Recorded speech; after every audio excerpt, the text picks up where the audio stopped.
we talk about in the book this issue of it's actually quite easy to start a data analytics journey, right? And to generate some measurable value, because it's like a family trip where it's just, parents and 2 kids, and it's quite simple to get everybody organized, and we're going to drive down to Cape Town, and everybody's happy and it's easy.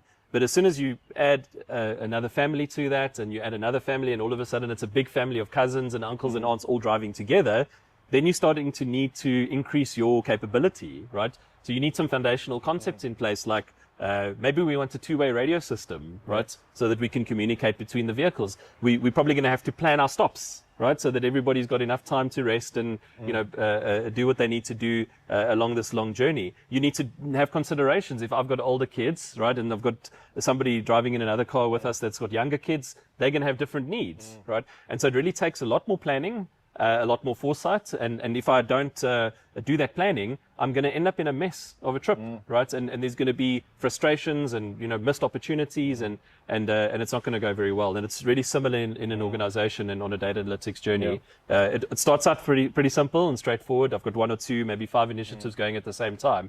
But as time progresses, and I've got my 100th or 200th initiative data product being developed, it becomes convoluted and intertwined, and I start seeing duplication, right? Because now we didn't build our customer master data in a reusable way. We didn't have the planning that we needed to have, and we just sort of by hook and by crook, we quickly put something together for this initiative we were working on 2 years ago, and now we realize that that's not fit for purpose for these other 5 initiatives that depend on this data.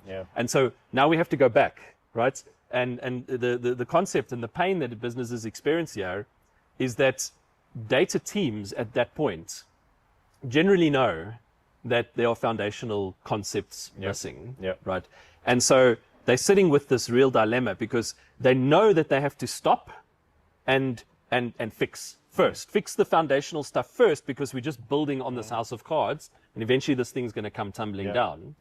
And the challenge at that point is to try and convince business leaders that you need to allow us some time to slow down, to fix foundational issues so that we can speed up.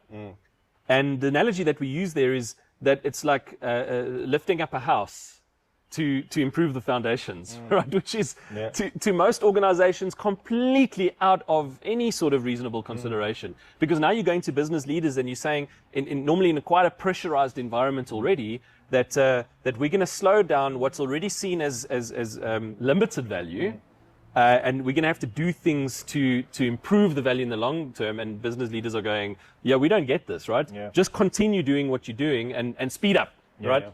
And business data people are going, but we can't. We need to stop so that we can speed up, and we need to improve foundations. And so that's a really frustrating. This is where data teams and business leaders can become at loggerheads with one another, where there's this clash of priorities, right?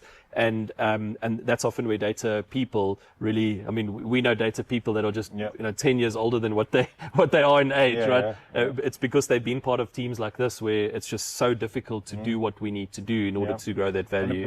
I think the biggest challenge there in terms of the short term versus the long term things is if you don't plan to get something right now and to get those foundational things in, it gets to the point that you almost negate your ability to ever realize long-term sustainable value. Wow. Because you get to a point where you deliver something, but you can't scale.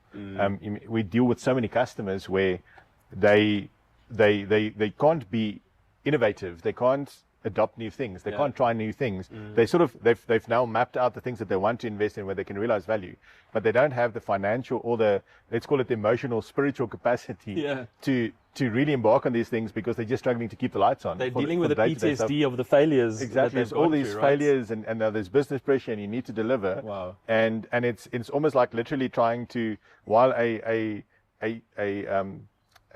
passenger aeroplane is in mid-air, trying to replace the parts trying to keep it in there at the same time. It's a high pressure situation. Doesn't go well. It doesn't go well, and it's just, there's too many moving parts in there. So it's really about, like you said, it's like slowing down to speed up. It's the principle in Formula One, right? How do you go faster? Better brakes, right?